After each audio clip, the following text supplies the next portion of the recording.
and bese uyadepart.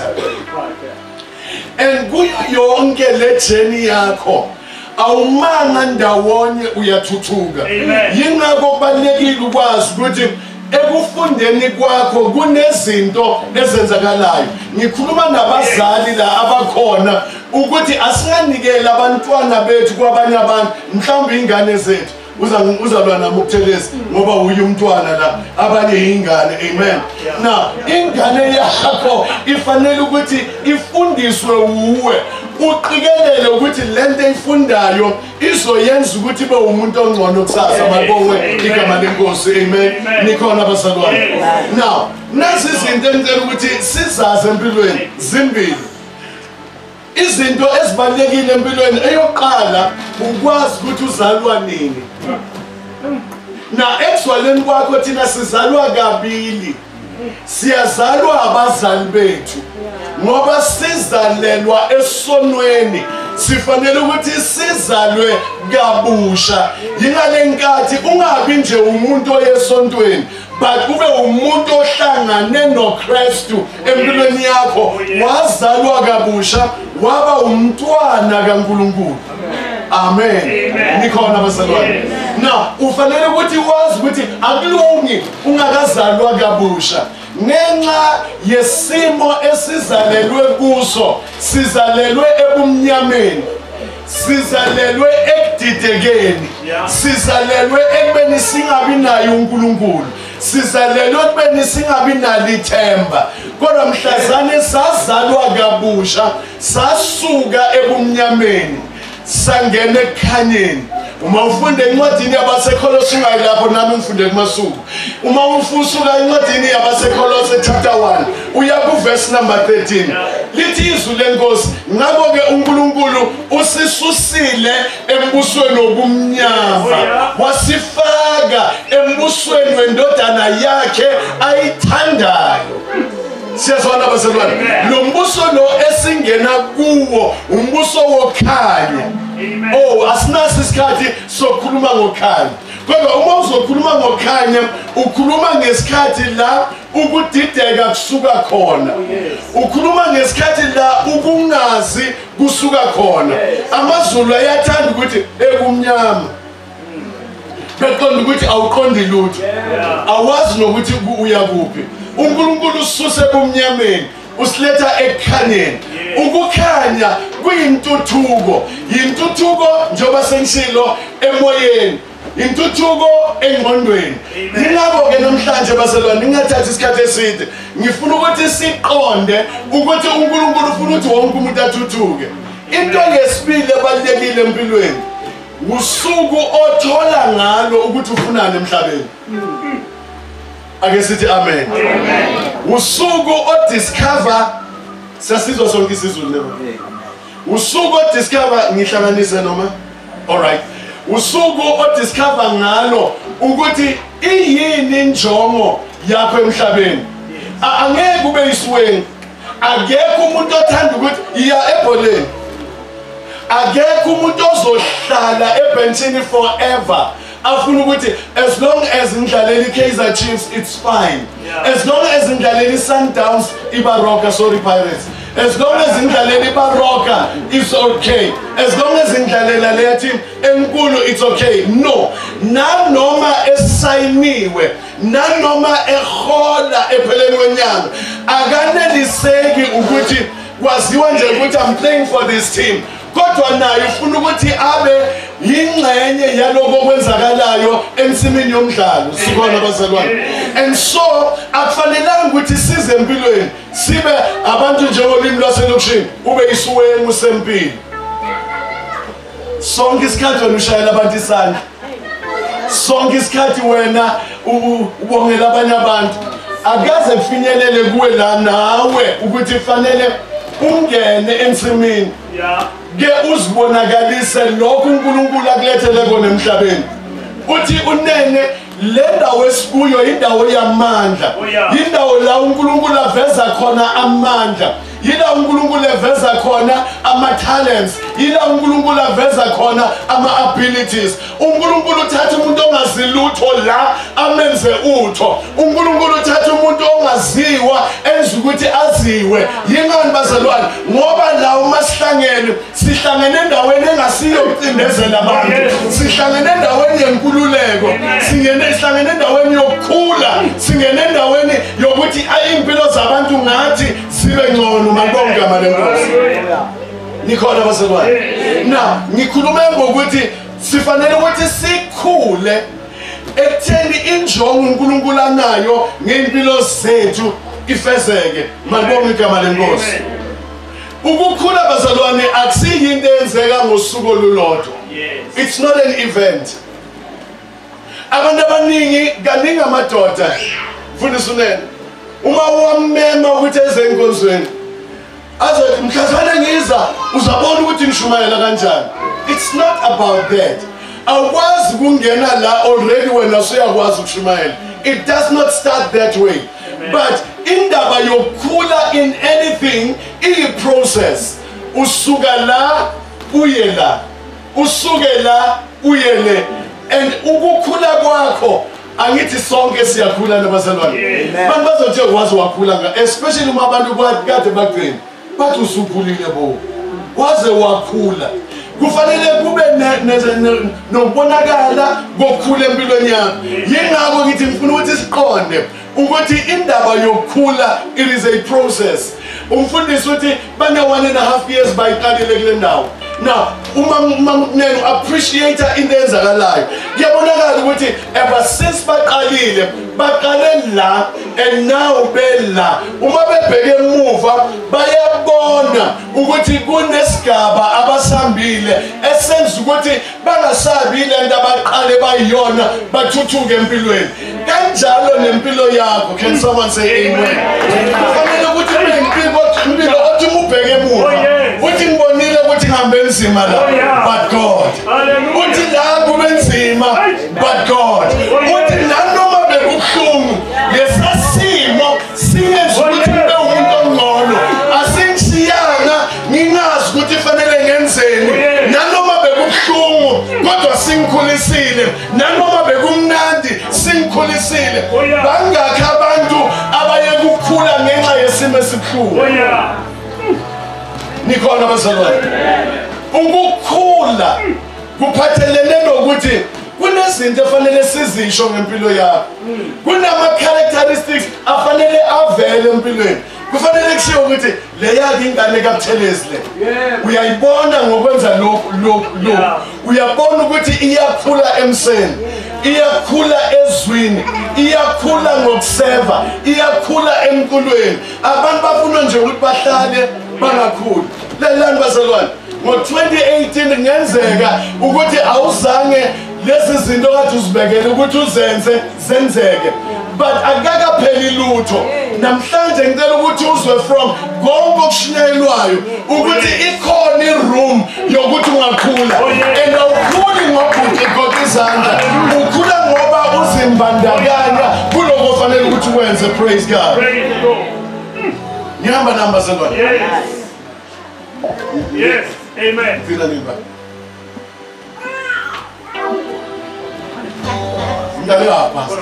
All right. No, not our pastor. Meeting our pastor Shumaya. All right, fine. Praise God. Now, what is a church? Now, kubalekile ukuthi wazi ukuthi njengoba la awusiyi parcel. But uNkulunkulu ukuthumele ngoba anenjongo. Ngicela ukuthi ngikhulume nani bazalwane. uNkulunkulu akakumikisa endaweni la ungeke ube isibusiso khona. uNkulunkulu angeke akumikisa endaweni la ungeke uqonde lokho kufanele kwenzeke. uNkulunkulu ngeke akumikisa endaweni la uzoba bored khona. Kodwa uma akumikisa endaweni usukazi ukuthi ufanelekile ukuthi ube lapho. Oh yes. Amen. Ngingafisa ukuthi ngishade nomuntu inkosikazi. Mhlawumbe kungenzeka ukuthi ingabi lokhu umkama ayibona kimi. Angeke azagcwalise lezi zinto okufanele ukuthi yena njengomuntu shaped for me azigcwalise. Amen. Nikhona bazalwane. And so uNkulunkulu ukuthi injongo yakhe ukuthi ungahlali nje kodwa uzithole ngokuthi ulalela abaholi ukuthi bathini. And I'm going to show that. Amen. Praise God. So what is a church? Now legama elithi church lithathwe egameni lesiGreek and siyaqala ukuthi silithole in the New Testament. But igama belisetshenziswa at the time uma kukhulunywa igama leli elithi ecclesia, igama elilula lihlukaniswa kabili. Legama elithi ek lisho out, ecclesia called. Lisho ukuthi ababiziweyo uNkulunkulu. Praise God. Abahlanganyeli bezinto uNkulunkulu afuna ukuthi bazazi. Awugcini lapho. Kodwa into yesibili yila sihlangana khona ukuthi sifundiswe ukuze sikwazi ukuthi siphume sofundisa abanye abantu. Amen. Nikhona imbazalwane. Hallelujah. Usathane mubi. Nikhona bazalwane. Amen. Ufuna ukuthi singaqondi ukuthi uNkulunkulu unomsebenzi omkhulu anawo ngathi. Ufuna ukuthi sicabange ukuthi isonto, church, yindawo la kufanele sibe sinikezwe khona izinto so that we can become better. I don't know how to put it, but I'm going to show you what I'm trying to say.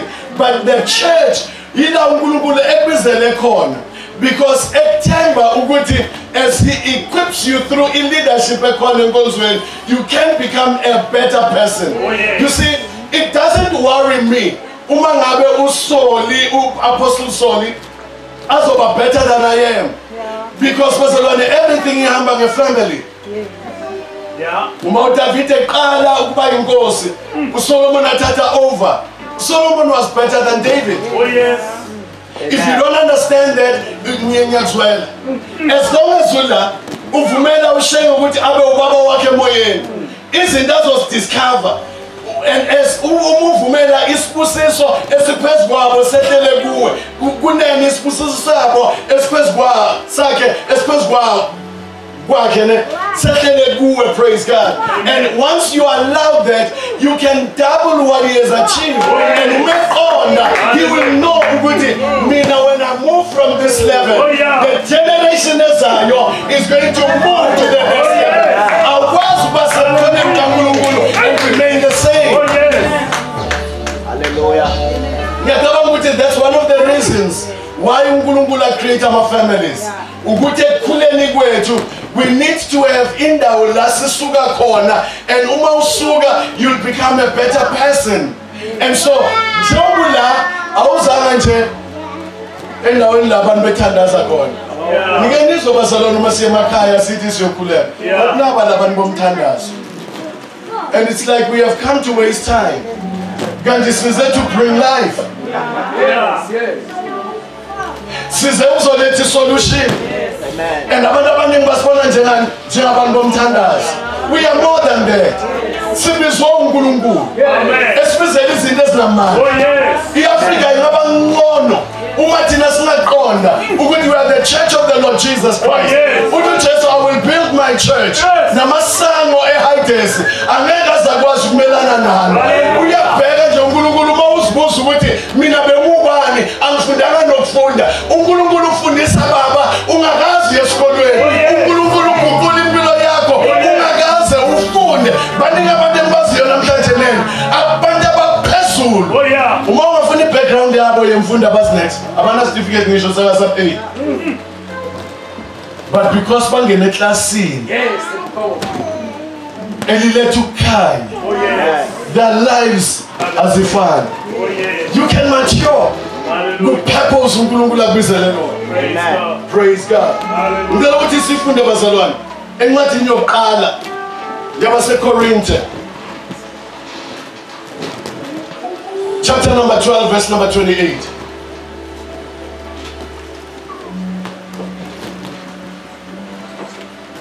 Ungakhohlwa ukuthi sithe zimbili inkathi la fanele ukuthi wazi ukuthi uzalelweni. Usuku ozalwe ngalo nosuku odiscover ngalo ukuthi ufunani emhlabeni. Once wangatholi le ikhathi, especially number 2, wangamtholi impilo yakho iba indinganiso. Amen. impilo yakho iyemandawonye. Impilo yakho ayikwazi ukuthuthuka. But once what discover, then like ubaba ukhuluma lo esho etusiso cula la we discover the talent, but it needs to be nurtured. It needs ukuthi isizwe ikhule, and as it grows I'm just making an example. Uma baphuma lezo manager yakho, if you disconnect yourself kuye, then you shall have disconnected yourself to the source. Many people make the mistake of disconnecting. Connected. Are you with me, Pastor? And so 1 Corinthians chapter number 12, verse number 28. Read the Bible. And God has appointed these in the church: first apostles, second prophets, third teachers, after that miracles, then gifts of healing, helps and administration, varieties of tongues. Are all apostles? No. Are all prophets? No. Are all teachers? Are all workers of miracles? Do all have gifts of healing? No. Do all speak with tongues? No. Do all interpret? No. But earnestly desire the best gifts. Now, if you want to see back in the line of your thing, once what is covered, that purpose, the next thing of you discover is what is the purpose. But it must be in one of these, especially that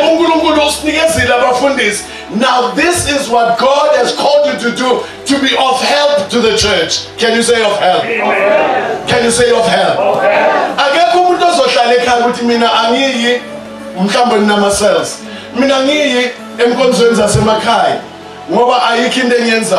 Your presence means a lot. Amen. Oyesindiswe ngesikhathi sibuza ukuthi awusitshela wasindiswa kanjani uthi ngangena lapho ngangimenywe umunye ngiyabona lo wangimema fine but uthi ngathi mangena lapha emnyango ismile salo owayesemnyango broke me kodwa ngangaze ngibona umuntu engijabulele kangaka ukuthi ngize enkonzweni ngabona ukuthi lokungijabulela akusinje ukuthenga ubuso bami wayejabulile from within yena and lokho kwangenza ukuthi uma ngabe kunenjabulo efana nale kule ndawo I need it because lo muntu engikhuluma ngayo isilwi ekhaya ukuthi yona suma uyabona mos le yombe ebakhona emakhaya hlala phansi wena abakwazi ukukhulumisana kahle and so uma efika enkonzweni ethola ukumamatheka okusuka enhlizweni nakumoya ongcwele uthi nomfo impilo yami iyaguquka yavele yashintsha uthi ngathi Nkosi nanoma yini abayenzayo kule ndawo ngicela ukuthi yenzeke empilweni yami alalani bazalwane nikhona ukusiza la umfundisi ngeke azabe everything and angithi iBhayibheli lisho ukuthi sonke asikwazi babafundisi ngibeka kahle nebazalwane but ngithi la uNkulunkulu ekubizele khona yenza lowo msebenzi such that uma uNkulunkulu abengavula izulu abengathi sebenze sihle nesithembekile you are representing me nanoma ngekho abantu bangibona ngikuwe nanoma ngingekho abantu bangizwa emlonyeni wakho you are doing a wonderful job you are helping ukhona ukugqugquzela abantu ukhona umtshela ukuthi yazidala sanga sekaningi singabona enkonzweni kwenzakalani awuthi angithi umfundisi akasho nix so singathini no you're not doing that you can't mature bazalwane ngeke umature yazi sonto ngendlela lelikhulu ngakhona abaphuma le ndawo inkulu lebazalwane ithatha umuntu ofunda izinto ezincane bambeke ngelinlanga afuna umsebenzi uthi omunye umama ushilo wathi ngumdala enkonzweni uthi omunye umama efuna umsebenzi akana certificate akana next and la afunde khona umntana akamfundele khona bamtshela ukuthi nazi izinto esizilindele kumuntu ozoqhashwa. Mamfundisi lo ufaka izinto ngekhaya athi ayifaka faka nawe iCV yakho bale nje ukuthi mina ngusibani bani angizange ufunde vele iqiniso kodwa bazalwane bambiza emsebenzini manje wathi mfundisi uma ngifika lapha ngizothini uthi wathi umfundisi batshela ukuthi wena ungumzalwane. That's number 1. Yeah. Number 2, batshela ukuthi ngeke ubahluphe because uJesu uyihlulile impilo yakho. Waya lo yama. Bambiza wangena bambuza imibuzo but manje awusho ngoba wena ufundanga uzokwenzani. Wathi ngiyabona ukuthi angifundanga nimfundo ngeke isize lutho kulento efanyenze.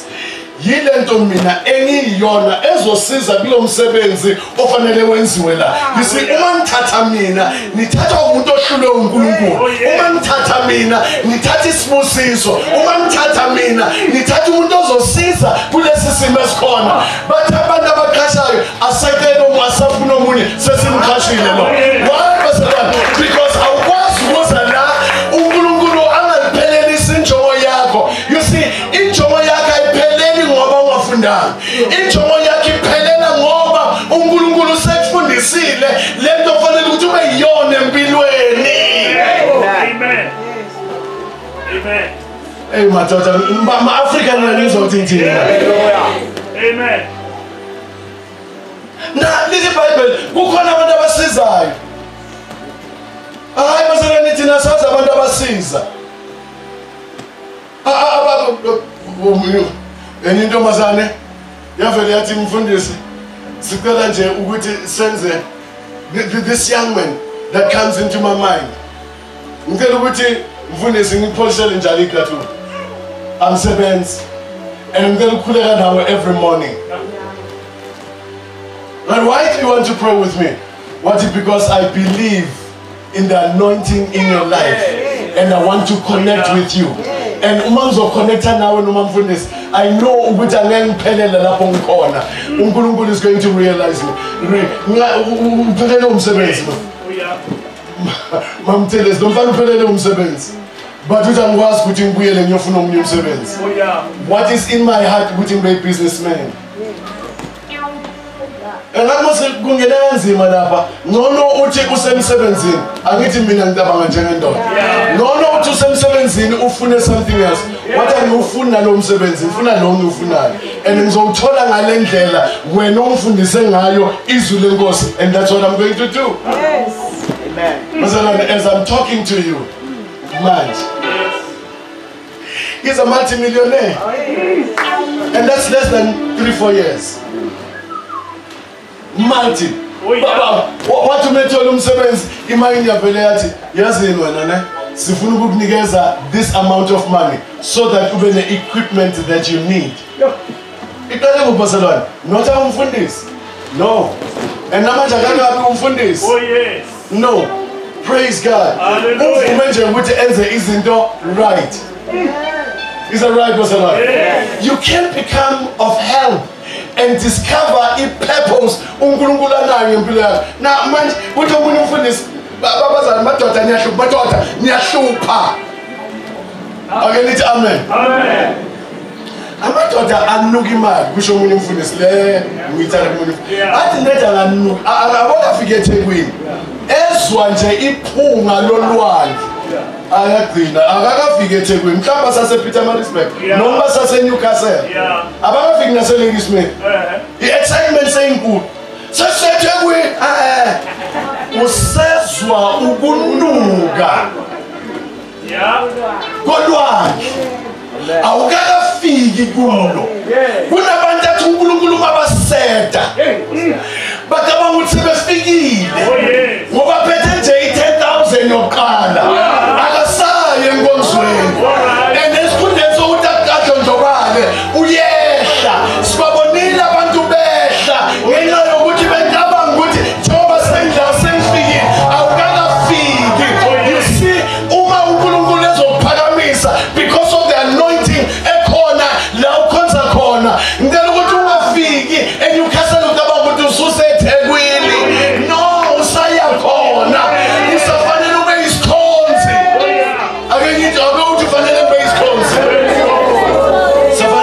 response.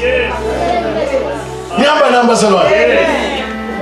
Angeke ukhule ugoqa izandla. Angeke ukhule uma ungakathi inkosi iyini injongo yakho ngempilo yami.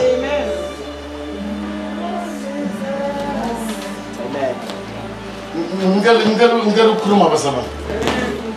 Ngibonge kakhulu mama umnene umtshela ukuthi anikazati for ukuthi nenze izinto. Maya abazalwane bayathanda ukazata. Bazalwane babe nama meetings sisi baze baxabane belwa. Balwela into ye 1000 rand. Mina ngikhokhe kakhulu. Mina ngithanyele kakhulu. Uzobuza abantu abakhulu namhlanje baqala njani. Bazokutshela ukuthi saqala thina sipheka. Yes. Amen. Yeah. Hayi kwakuyithe sa okay. Uma sasim kuyiwa kuma camp. Kwakuyiba bafika kuqala. Baqala benze sure ukuthi ama toilet umfundisi uzoshumayela but uqala ubheka ama toilet ukuthi a clean yini. Abheka ukuthi ibheke likahle yini. Abheka ukuthi izitulo sihlezi kahle. Abantu bafike sebabahle. Umfundisi kodwa azi ukuthi izinto bayayiqonde ngoba kufanele zime kanje. Awuqali phezulu. Uqale eqaleni. Ukuze uma ule phezulu wehla wazi ukuthi waqala njani. Abantu abaphezulu bayehle when you become bankrupt le phezulu awubi nendlela. Ngicela ukuthi izinto bazalwane ningazi process yazo ningaziyeli. There is nothing like overnight success. Ayikho bazalwane. Abantu abaningi bayizamile overnight success bahlulekile. But I'm here to tell you ukuthi akusiyi process le, akusiyi event land. It is a process. Ungaqala namhlanje udiscover what you want on earth. Ungavumi ukuthi i-obituary yakho ibhala amagama amathathu. Wazalwa, wadla, wafa. Mawakazi ufunde. Here is a better school that can teach you. Asikho isikolo esinamandla engisazile ukudlula lesi. Ayikho institution ekwazi ukushintsha imindeni enamandla ukudlula le. Ayikho indawo ekwazi ukuguqula inkinga mntaka baba. Usuku ucabanga ukuthi lezi ndaba eseBhayibhelini yabona abantu abafundile bayasihlupha. But hayi mana ama-theory onke la iqiniso le. UJesu wazalwa, it's historical. Amen. Amen. But what ayikho le nje olwandle olubovu lavule kanjani? Well, God did it. Amen. Amen. And uNkulunkulu still does great things. Yes. Now you need in ministry of helps. You can become of help in the church as umfundisi, as in leadership yasekhaya. Ngicela ukuthi bazalwane ningathi nimzwile umkhulu mosuthi senze umathanda. You can't. You can't do as you please. You don't have a blessing. Yeah. Amen. Amen. I want to give you an illustration. Nihamba numbers about. Yeah. Nomngami siya kwelinye isonto labelungu. Ngicela singangenisi politics ne? All right. Angisiyo Johan Rupert. Angisiyo Given Mkhari noNdebele. Ni all right nebazalwane. Abangizwa abangizwa all right fine. Ngicela ukuthi singangenisi colonization and everything. But ngifuna ukuthi sibheke iprinciple. Because sisebenza ngemithetho mgomo nebazalwane. Awukwazi ukutshala la kunokhula khona. Awukwazi ukutshala la umhlabathi ungawusebenzanga khona. Nikhona bazalwane. Na nempilo zethu kufanele sisebenze. Siyayisebenza moslento nemfundisi. Now siyaya ke kulesonto. Sifuna ukuyokwazi ukuthi kwenzakalani. Uma sifika lapha bazalwane, the first thing esayidiscover is that abantu abahlonipha kakhulu ukudlula bonke abanye abantu uma bekhonza nabelungu abantu abamnyama. Bayifasa uma baselokishini kuphela. abafiki late fana naseykoleni no abafiki late no ingane zethu ezinsuku le town azifiki late le Boksburg High Brabant High School abafiki late. Yeah. They come on time. Kure la bephikisana khona nawo teacher. Number 2, othisha ngisho mina abansundu abayi late esikoleni. No, they are on time. Abalovu enkonzweni sicela abantu ukuthi namhlanje siyakwakhumala entambama sinenkonzo kwakhumalo bazalwane siyacela size sonke. Bathi yena lokhumalo ngoba useduze nomfundisi sifuna bageza la asiyi. But ukube bekufande Valt bonke nanoma bebanganamali bebazokwenza sure bebazothatha even nelast born yabo noma abeqeda ukuzalwa bebazomthatha bayi. Why bazalwane kwenzeke njalo? I don't know why. But ngizela ukuzosho ukuthi uNkulunkulu expects you to grow. It is not ikhala kamfundisi that determines obedience efanele ivele kuwe.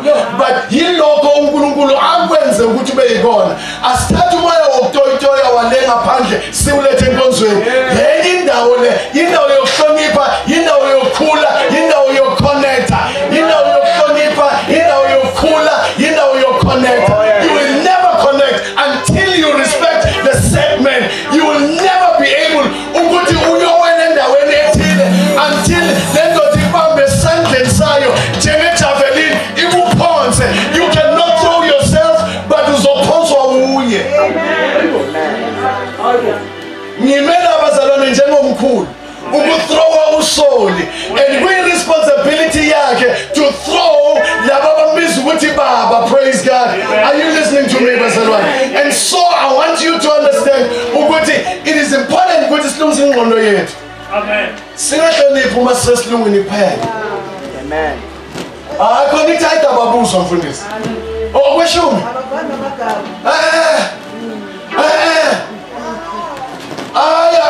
No sizababuzwa. Esifundeni saloko baxolela ukuthi behlise i-amount abayibhadalayo for isikweleti semoto sehle ba negotiate. Uma kufika kithi abantu abamnyama nginemoto akacabanga, nginebond akacabanga, abantwana bami bafuna akacabanga. Why can't you do that when you're in town? Maturing is what we need bazalwane as a church. Ngikhuluma nababo umfundisi kanje because ngifuna ukuthi before abazalwane bangena ku 2019 ingqondo ke sivuleke ukuthi we can do better, we are better off. Siyasicolonize abazalwane after si free ekucindezelweni sisazicindezela sifuna ukuyakhona la sithi sacindezelwa khona sihlonipha ngcono. But I'm challenging you. Namhlanje mina njengomkhulu wasekhaya, you can become a better you and you can change things around. Mabonga igama lenkosi. Nikhona bazalwane. Na uthi lo mzalwane kune ministry of helps angizokhuluma ngalezi then administration. You can be able bazalwane to do now. Everything ngidlela sonto nabazalwane. Bayahlonipha. Kuna chief administrator yakhona ingumfundisi but iyekile ukufundisa izoba i-administrator. I'm getting to some people here now. Kukhona abanye ama-doctor, medical doctors uma beselokishini abafuna ukuyenza lento abayenza etown. Etown baba makhagadi with the whole degree yobudokotela. But la uthi umfundisi akaboni.